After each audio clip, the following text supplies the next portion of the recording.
पाठ्यक्रम या और परीक्षा की जो संरचना है वो हम लोगों ने इस तरीके से डिसाइड किया है कि एक पेपर जो होगा वो क्वालिफाइंग नेचर का है और वो भाषा का पेपर जो है वो क्वालिफाइंग नेचर का है। उसमें उसको सिर्फ पास करना है, उसका मेरिट में नहीं जुटेगा वो। उसमें भाषा में 2 सेक्शन रहेगा। एक सेक्शन अंग्रेजी है जो सबको करना है और दूसरा सेक्शन में विकल्प है, मतलब कि वो हिंदी, उर्दू या बांग्ला। क्योंकि हमारे पास जो पद आए हैं प्राथमिक में, उसमें बांग्ला के लिए 148 पद है, उर्दू के लिए 12,729 पद है और बाकी जो प्राथमिक के जो बाकी हैं वो सामान्य मतलब हिंदी के हैं। ये जो क्वालिफाइंग वाला जो मामला है जिसमें 25 मार्क्स का रेडियो, मैं आपकी जिज्ञासा को जल्दी ही शांत कर दूंगा। 25 मार्क्स जो रहेगा वो, और सभी एग्ज़ाम जो हमारे हैं वो MCQ बेस्ड हैं, मतलब कि ऑब्जेक्टिव टाइप के हैं, मल्टीपल चॉइस क्वेश्चंस रहेंगे।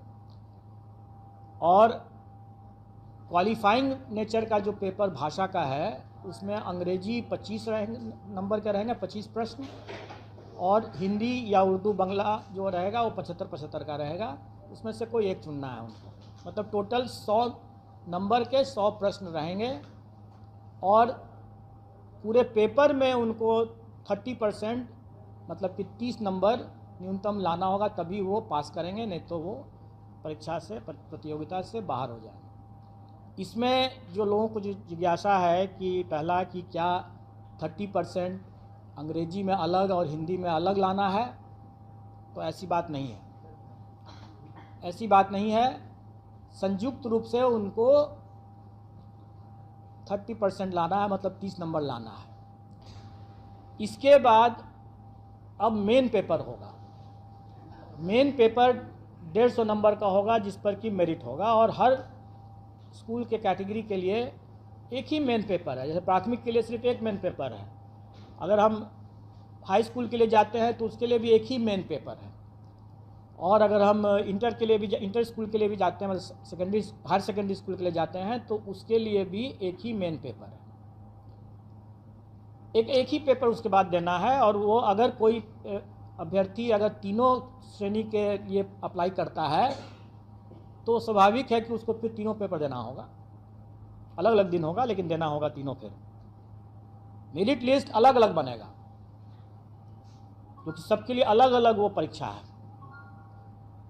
अब रही बात कि जो भी 150 नंबर का जो मेन पेपर हुआ उसका कंपोजिशन इस तरह से रहेगा कि 100 क्वेश्चंस तो रहेंगे वही जो वो अपने विद्यार्थियों को पढ़ाते हैं, उसका टॉपिक, उसका चैप्टर, उसका विषय वो वही होगा जो अपने बच्चों को पढ़ाते हैं स्कूल में।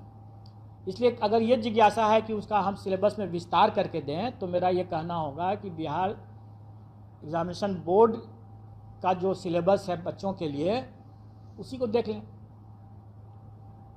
उसी को पढ़ लें, चैप्टर उसी के हिसाब से कंप्लीट कर लें, उनका डिटेल सिलेबस हो जाएगा। अगर मान लें कि अगर कोई फिजिक्स का देखता है या कोई हिंदी का देखता है, तो जो अगर कोई इंटर का अगर है वो विषय, तो इंटर में जो पढ़ाई होती है एक फिजिक्स के स्टूडेंट के लिए, उसका वही रहेगा, चैप्टर कंटेंट्स वही रहेगा।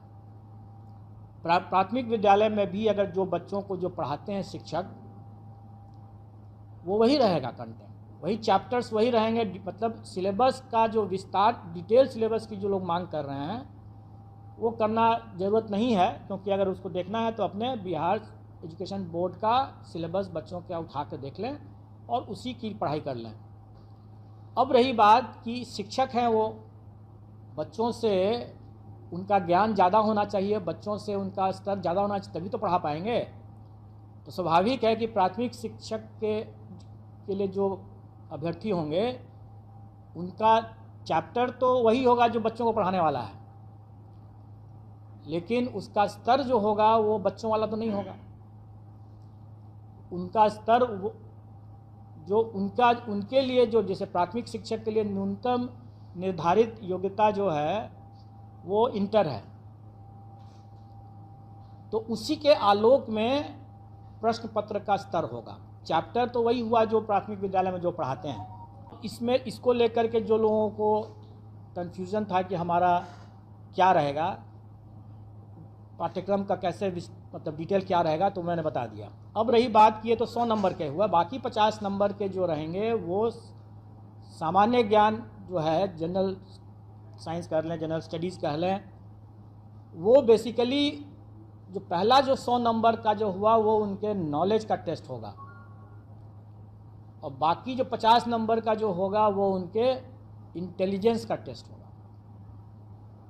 मतलब कि उसमें मेंटल एबिलिटी रहेगा वगैरह वगैरह, रीजनिंग रहेगा और इसी तरह के मिलते जुलते चीज़ रहेंगे जो उनके कुछ हो सकता है कि सामान्य तरह का जो एक किसी भी जागरूक नागरिक को या शिक्षक को थोड़ा बहुत ज्ञान होना चाहिए सामान्य ज्ञान का, तो वो उसी तरह का रहेगा। वो बहुत ऐसा बिल्कुल नहीं रहेगा कि हम कोई जो लोग ये आशंकित हो रहे हैं कि हम एसडीएम बना रहे हैं, ऑफिसर बना रहे हैं, ऐसी बात नहीं है।